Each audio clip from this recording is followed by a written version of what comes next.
l'observateur la ñu koy njëkkee laataa ñuy dem ca rédaction centrale ba pour menu wu tey bi ba sax Mouhamed Ndiaye di yegg si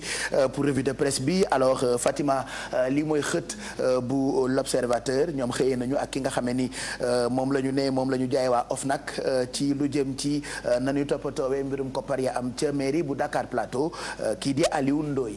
Aliou Ndoye ñu ne vendu à l'OFNAC moom ki nga xamante ne moom mooy jiite mairie bu Dakar Plateau dañuy njort daal ne ni mu yore kër googu di mairie bu Dakar Plateau dëppawul ak yoon tax na ba ñenn ñi njort ne dafa war a dem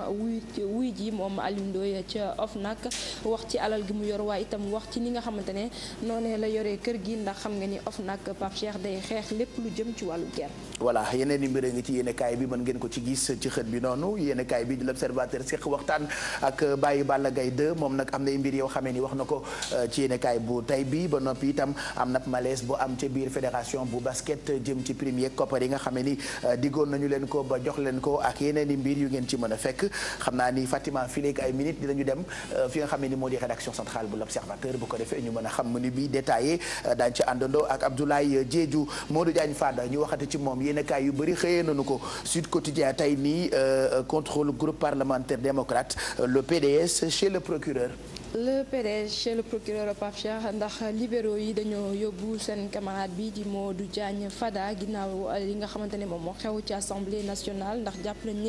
ne liste bi nga xamante ne présenté na ko ci président Macky Sall ab liste la boo xamante ne ñi ci nekk ci atum 2012 lañ ko signé woon bokk Modou Diagne Fada waroon na leen laaj seen xalaat laata muy bindaat seen tur ci bile liste di ko yóbbuwaat te loolee nag ñu ne duñu ko bàyyee noonu ba tax na dinañ ko topp ci yoon ba teg ci seen bopp groupe boobu keneen koo xamante ne moo leen gënal di Aïda Mbodj. voilà loolee mu ngi ci xëtu yéenekaay boobulee laas xëy nag maître Abdoulaye Wade ne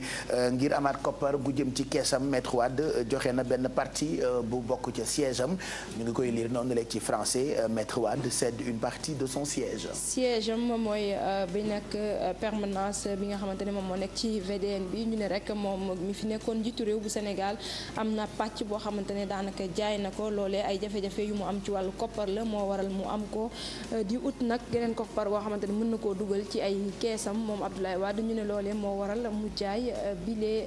pàcc bokkoon ci permanence bu PDS. lu jëm ci coow lii nga xam ne nii mu ngi jëm ci li yéenekaay bi di quotidien tuddee malaise d'Assane Mbacké ñu ngi ñuy xamal ci xëtu yéenekaay bi nii ña nekk ca Diourbel di procureur Bac juge d'instruction bi fi mu ne dañoo banque seen yoxo. dañoo banque seen yoxo Pape Cheikh ndax ki nga xamante ne moom moo di Serigne Assane Mbacké moom liberté provisoire la am waaye ñu ne li nga xamante ni noonu la waroon a doxalewu ko noonu ndax xam nga ni liberté provisoire boo ko amee am na yu bëri yoo xamante ne waroo koo def am na yëngu-yëngu itam yoo xamante ne waroo cee bokk waaye moom boobu ba léegi mi ngi amal ay conférence de presse di amal ay tournée di def daal daanaka ay yëngu-yëngam nu mu ko neexee ñu ne mu mel na sàmmantewul daal ak boobu les liberté provisoire ñu ko accordé procureur ba nag ñu ne daanaka waxu ci dara. coow lii di coowal yoon jëm ci autoroute à péage bi deqiwaat na loolee yéenekaay bi boo ñu ko xamal di témoin ci xët bi ñoo ngi liir nii lu toll ci juróomi milliards le Sénac di réclamer fi mu toll tembe coow loolu nag ñoo ngi ko tuddee affaire fa Gora Thiam. waa Sénac ci boppam sax Pape Cheikh la ñuy réclamer 5 milliards ndax Gora Thiam moomulee dafa ñàkkoon bakkanam ci autoroute à péage boobu ci anam yu doy waar ay njabootam nag ñoom ñooy sàkku ñu daal di leen jox rek ab ndàmpaay bu toll ci 5 milliards réclamer ko nag waa Sénac mu nekk ab coow loo xamante ne mi ngi wéy boobu ba léegi. la ñu doon waxtaanee fan yële jëm ci oto yu ñu war a joxe yenn ci ay élus loolee la yéenekaay bi di Grand Place xëyee tey ci xëtam bu njëkk ñoo ngi ci liir ni livraison wu oto yooyu la jëm ci collectivité locale yi muy gox yeeg gox-goxaan yeeg bokk moomeel yi fi mu nekk servir nañu leen moo tax ñu ciy liir ci français ni les élus servis. Pape Cheikh jot nañu ci seen woto ci nataalu yéenekaay bi nga gis Serigne Mboup mi jiite CCBM waaye itam njiitu réew mi président Macky Sall oto yooyu nga xamante ne dañ ko jagleel njiitu gox yeeg gox-goxaan yi jot nañ ko ci loxo yi ñi nga xamante ne ñoom ñoo di waa CCBM oto yooyu nag ñu nar ko liggéeyee bokk ci loo xamante ni daal njiital gox yeeg gox-goxaan yi soxla nañ ko ngir wéyal seen liggéey. Direct Info xëy na tey ak daje boo xamee ni mu ngi jëm ci président jagleel ko lépp lu jëm ci mbay meek ay kàddoom la ñuy liir ci xëtu yéenekaay bi mu jëm ci mbay mi ne fi mu tollu tembe mbay mi bu Afrique surtout soxla na révolution l'agriculture africaine a besoin d'être révolutionnée loolee président ko wax ñoo ngi koy liir ci xëtu yéenekaay bi di Direct Info. ab ndaje la Pape Cheikh bu ñu jagleel wàllu mbay fii ci Sénégal ndaje boobu nag dinañ ko amal ci diirub ñetti fan door na ni ki démb ci centre de conférence bu Diamniadio ñu waxtaane fa mbayub Afrique naka la ñuy def ba gën koo suqali su ko defee peuple yi mën cee gis seen bopp moom président Macky Sall ci loolee sax xam ne ni banques yi ci boppam dañoo war a dugal seen loxo ci mbir mi jàppale secteur agricole bi ba ñu révolutionner li nga xamante ne moom moo di mbay mi. ñu demati ca police waxtaane 1800 agents yi nga xam ne président waxoon na ci daje ba. ni mën nañu leen recruter réew mi loolee la xëyee ak yenn ci ay mbir yoo xam ne ni mën na leen a soxal jëm ci mbir moomee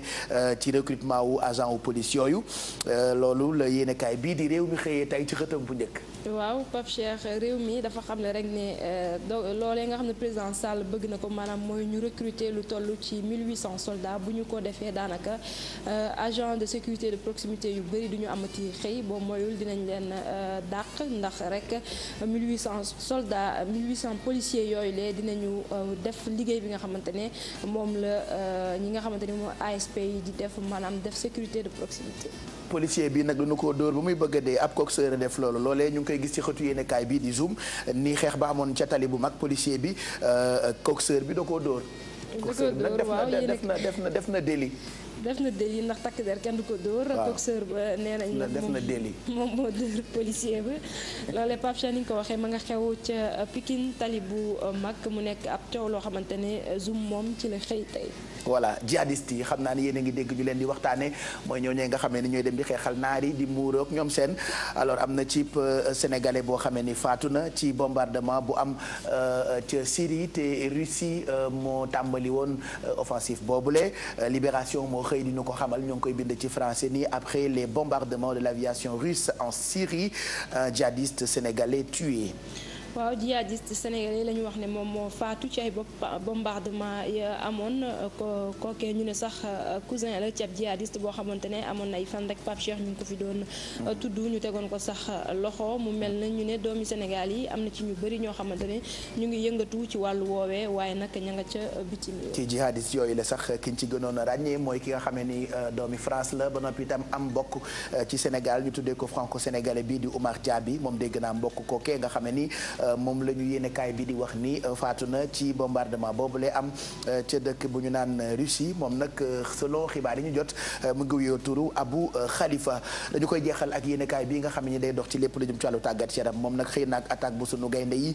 yu Aliou Cissé kii di Diego Sadio Konaté trio de choc la ko tuddee seeni nataal mu ngi ci xëtu yéenekaay bi di Stade. waa ay gaynde yu Sénégal la ay attaquant yoo xamante ne soxla nañ leen bu baax a baax ci équipe nationale bu Sénégal ndax li ñu bëgg moo di marquer ay buts yu bëri bañ itam di encaisser loolee waral yéenekaay bi ne non seulement ñu ngi cartonné ca biti réew waaye itam bu ñu leen amoon fii ci suñu équipe nationale daanaka mën nañu am lu bëri Pape Cheikh. mu ngoog yéenekaay yaa ngoog ñu ngi l'Observateur ou du quotidien l'Observateur Abdoulaye Diédhiou voilà on me dit qu'il est prêt Abdoulaye bonjour.